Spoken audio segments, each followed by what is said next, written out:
이 시간은 미가서를 살펴보도록 하겠습니다.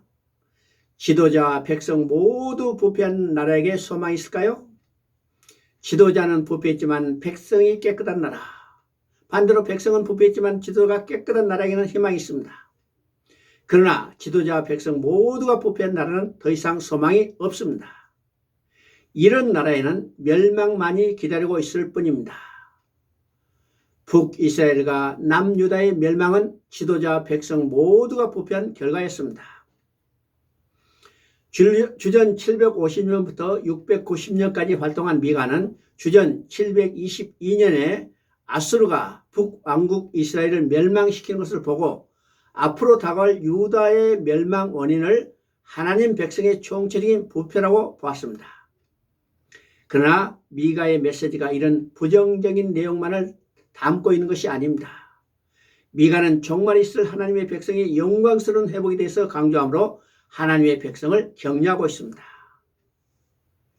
미가 선지자가 활동한 당시 북이스라엘은 멸망하고 남유다는 사네립의 진공으로 멸망 직전에 이기까지 취하기도 하던 때였습니다.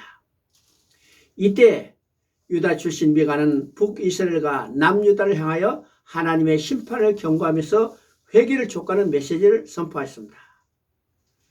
미가는 열국이 이스라엘을 통해서 복을 받을 것이라는 이 약속을 진지하게 받아들였고, 그리고 이것이 메시아적 왕이 담당할 궁극적인 사명으로 보고 있었습니다. 이것은 메시아적 관점에서 미래 소망을 두고 있는 것이며, 그래서 구체적으로 오실 메시아적 왕의 강조점을 두고 있습니다. 미가서 1장부터 3장까지는 이스라엘과 유다를 향한 심판을 경고하고 있고 4장부터 5장까지는 장차 임하게 될 회복을 내다보고 있습니다. 그리고 6장에서 7장까지는 회개의 공고와 구원의 소망이 담겨있는 내용들입니다. 미가와 이사야 선지자는 같은 시대에 활동했다고 말할 수 있습니다.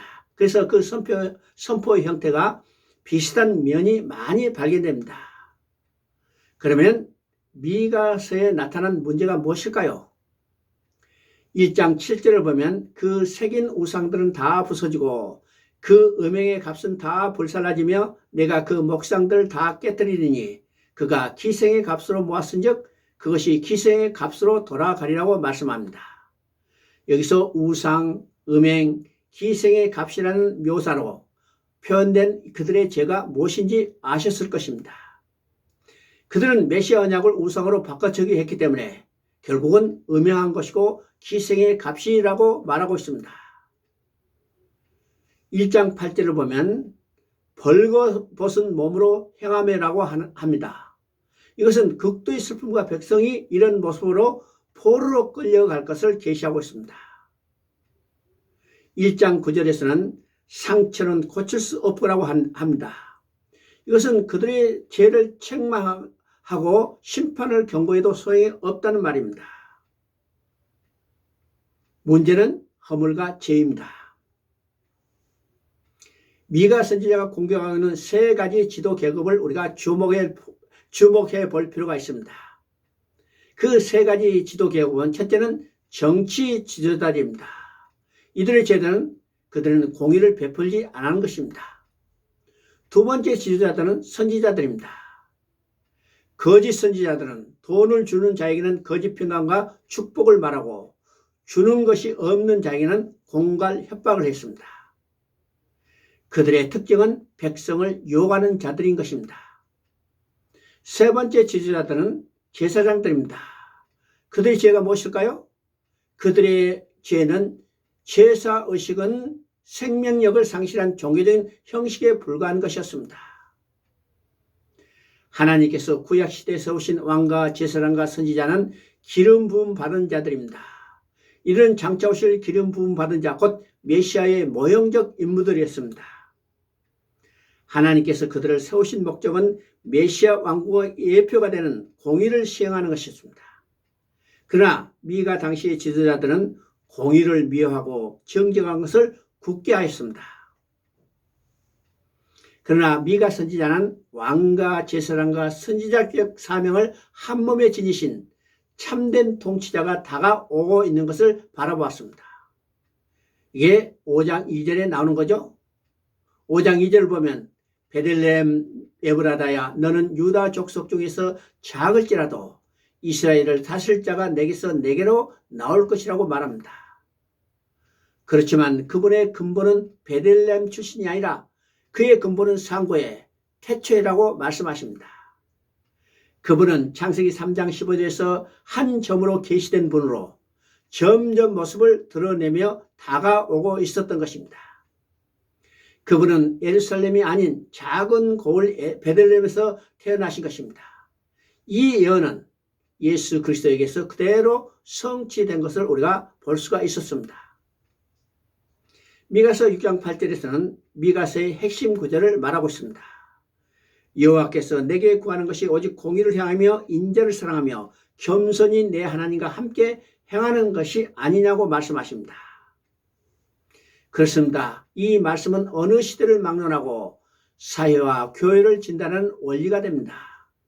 사회와 교회가 공의를 향하지 않고 인자를 사랑하지 않으며 겸손히 하나님과 동행하지 않는다면 그 사회와 교회는 병든 것입니다. 또 미가서에는 남은 자의 교리도 현재합니다. 미가서에만도 남은 자가 무려 9번이나 언급되고 있습니다. 남은 자들을 애굽 땅에서 속량하여 내신 것 같이 바벨론에서도 속량하여 내시라고 말씀하십니다. 그러나 궁극적인 회복과 궁극적인 속량은 미가서 끝부분에 계시되었습니다.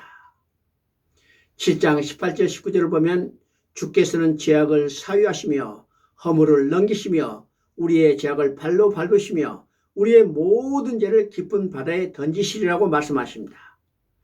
이 일은 베들레헴에서 나신 그분에게 우리의 모든 죄악을 담당시킬 것을 바라보았기 때문입니다.